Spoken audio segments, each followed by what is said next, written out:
A few hours before the zombie virus outbreak, I found myself trapped at school. It was June 30th when Mom suddenly called, urging me to buy supplies immediately, hide in the dorm, and under no circumstances leave. My heart skipped a beat. I instantly knew something was terribly wrong.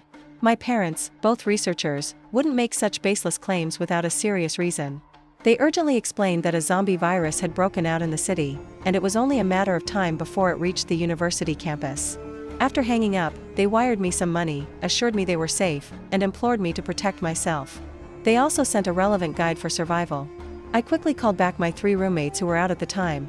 We were all the same age, and they had some familiarity with my family, so they accepted the grim news without much fuss. We pooled our money and rushed to the school supermarket. Our dorm room wasn't large, and it certainly didn't have a fridge.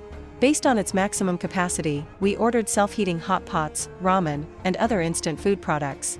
We also got 2 boxes of compressed biscuits, 2 boxes of ham sausages, and a variety of snacks. While planning our supplies, I suddenly remembered I had stocked several boxes of Gu Ben Ri Ji black coffee from a previous diet. I'd initially bought it to control my appetite, but now, it felt like a miracle supply for the apocalypse. Besides its rich aroma, the most crucial part was that 1 cup could keep you feeling full for an entire afternoon.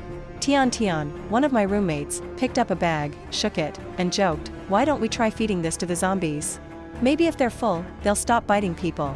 Her attempt at humor made us laugh, and her wild idea, surprisingly, almost made a strange kind of sense. We brazenly skipped our afternoon classes. At the supermarket, instead of browsing the aisles, we went straight to the manager, claiming we needed to procure goods from the warehouse for a club event. With food sorted, the next pressing issue was water. After a discussion, we ordered 3 large barrels and 20 cases of mineral water, enough for both general use and drinking. We initially planned to clear out all the sanitary pads, but after some thought, we only took 3 boxes. After all, in an apocalypse, if we took everything, other girls would be left with truly nothing. Once the order was placed, we arranged for the delivery person to bring everything to our dorm during class time, when the building would be quieter. Leaving the supermarket, it was still class time, so the dorm building was relatively empty. We cleared out all the useless items from our room, and then one of us stayed behind to wait for the delivery. The others went straight to the school infirmary. Each of us made up an excuse to get painkillers, vitamins, and allergy medication. Before returning to the dorm, following my parents' guide again, I went to the cafeteria to buy a bag of salt, knowing it could be used for reducing inflammation, sterilizing, and replenishing the body's salt levels. Now, the only remaining problem was electricity. We knew the water and power would surely be cut eventually, and a few power banks wouldn't last long. After much thought, it was Tian who came up with a potential solution. She remembered a physics senior who had once made her a mini solar panel as a gift and wondered if he could help. Hearing this, I acted decisively and asked her to contact him immediately. We briefly explained the dire situation to the senior, urging him to stock up on supplies quickly and discreetly.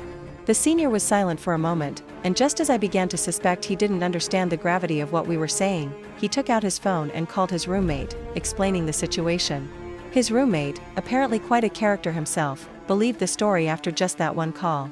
The senior then told us, "My roommate will bring the solar panel over in a bit. It was part of our coursework last semester, so we have one ready-made." Hearing this good news, we finally breathed a collective sigh of relief. Soon after we finished organizing the items from the supermarket, the solar panel arrived.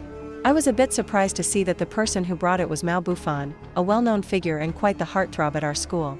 He was indeed very good-looking, but at that moment, none of us had the mind to appreciate it. Mao Bufan and his team didn't waste time on pleasantries. They came in, assessed our dorm room layout, installed the solar panel on a corner of the balcony, and checked all the wiring. They carefully taught us how to use the solar panel, how to switch its output between various appliances, and even left us a spare unit, just in case. Once everything was confirmed to be working, they brought up some wooden planks from downstairs and helped us reinforce our door and windows. My roommate, puzzled, asked, "How did you guys even get in?" After all, our dorm's auntie, the building supervisor, was notoriously tough. Mao Bufan, while hammering the wooden planks, casually replied, "Said we were here to fix your friend's window." That actually worked, we marveled, but didn't press further. Before they left, we gave them a box of instant noodles as a token of our gratitude. They thanked us and accepted it. Then, the senior unexpectedly pulled out some retractable batons from his bag and handed them to us for self-defense. I was taken aback. "Aren't these controlled items? How did you get them?" Mao Bufan glanced at me coolly and said, "When you cosplay, you tend to pick up a bit of that Chunibyu, teen delusion, thing." He said no more, but I understood. Some guys enjoyed collecting prop weapons to look cool. After dividing the spoils, we wished each other safety and parted ways. With all preparations seemingly complete, we meticulously checked the doors and windows again, then sat together silently, anxiously scrolling through our phones. My parents had been right. During the short 3 hours we spent on our supply run, the zombie virus outbreak had indeed begun in the city. At first, videos were still circulating online, mixed with news reports of malicious assaults. My roommates grew increasingly worried and tried to call their families, but the network was already jammed and unusable. A little later, the internet stopped refreshing altogether. At 5:32 p.m., blood-curdling screams suddenly echoed through the campus. Initially, the sounds seemed to be coming from the direction of the cafeteria. A sense of unease washed over me. Something's wrong, I thought. Logically, an outbreak like this should have started at the main school gate. I immediately got up and looked out the window. Our dorm building was relatively close to the school gate, so we could usually see any commotion there. The security booth by the gate was now eerily empty, with only a dark, spreading pool of unidentifiable bloodstains left on the ground. The campus main gate itself was ajar, showing a clear opening. We looked at each other, a lingering fear in our eyes. We were incredibly lucky to have returned early, otherwise, we might have experienced the unfolding horror firsthand. It wasn't long before the once quiet area outside our dormitory complex erupted into chaos.